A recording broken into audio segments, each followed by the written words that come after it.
শতিকাৰ সবাতোতকৈ ভয়ংকৰ সামুদ্ৰিক ধুমুহাত মৃত্যু হাজাৰ হাজাৰ লোকৰ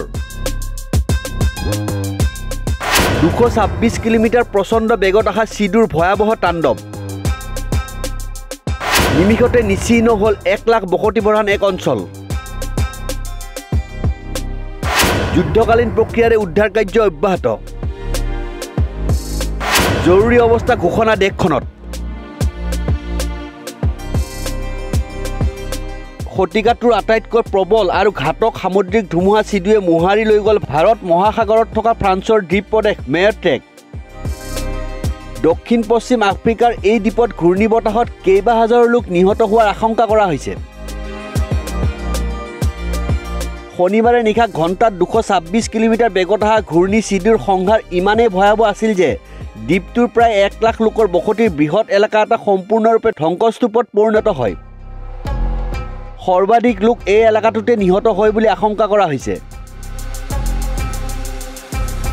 মূল ফ্ৰান্সৰ পৰা কেইবাশ কিলোমিটাৰ নিলগত অৱস্থিত আফ্ৰিকাৰ উত্তৰ পশ্চিম মাডাগাস্কাৰ আৰু উত্তৰ পশ্চিম মেজামিংকৰ মেট্ৰিয়টৰ মুঠ জনসংখ্যা 3 লাখৰো অধিক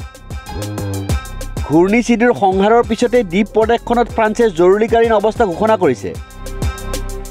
ৰাষ্ট্ৰসংঘকে ধৰি বিভিন্ন প্ৰতিষ্ঠান আৰু বিদেশী ৰাষ্ট্ৰৰ সাহায্য প্ৰেৰণৰ প্ৰতিশ্ৰুতি দিছে ফ্ৰান্স চৰকাৰক উল্লেখযোগ্য যে ফ্ৰান্সৰ ৰাষ্ট্ৰপতি ইমানুৱেল মেক্ৰয়ে ঘূৰ্ণী চিডুক মানৱীয় সংকট বুলি অভিহিত কৰি আক্ৰান্তসকলৰ বাবে বিশ্ব সম্প্ৰদায়ৰ সাহায্যৰ আহ্বান জনাইছিল বতৰ বিজ্ঞানীসকলৰ মতে জলবায়ু পৰিৱৰ্তনৰ প্ৰত্যক্ষ ফল হ'ল সামুদ্ৰিক ঘূৰ্ণী চিডুৰ সংহাৰ জলবায়ু পৰিৱৰ্তনৰ বাবে ভাৰত মহাসাগৰ অধিক উত্তাল হৈ উঠিছে সৃষ্টি হৈছে সঘনে ঘূৰ্ণীবতাহৰ মেট্ৰিয়টলৈ ইতিমধ্যে ফ্ৰান্সৰ পৰা উদ্ধাৰকৰ্মী সেনা চিকিৎসক আৰু অত্যাৱশ্যকীয় সাহায্য প্ৰেৰণ কৰা হৈছে ফ্ৰান্সৰ নিকটৱৰ্তী অঞ্চল ৰিউনিয়নৰ পৰা তৎক্ষণিক সাহায্য প্ৰেৰণ কৰিছে ফ্ৰান্স চৰকাৰে উল্লেখযোগ্য যে ফ্ৰান্সৰ অধীনস্থ হ'লেও মেট্ৰিয়ট ইউৰোপীয়ান ইউনিয়নৰ অধীনৰ আটাইতকৈ দৰিদ্ৰ ভূখণ্ড তৎসত্ত্বেও মোজাম্বিক উপকূলীয় এলেকাৰ ভিতৰত মেয়ট্ৰেই হ'ল আটাইতকৈ প্ৰাচুৰ্যপূৰ্ণ এলেকা তাৰ বাবেই দ্বীপটোলৈ প্ৰব্ৰজন ঘটি আহিছে দ্বীপটোৰ মূল অধিবাসীসকল আফ্ৰিকাৰ পৰা অহা যদিও পিছৰ কালত আৰবৰ পৰা বয় জনশ্ৰুত দ্বীপ প্ৰদেশখনৰ 73% লোকে ইছলাম ধৰ্মী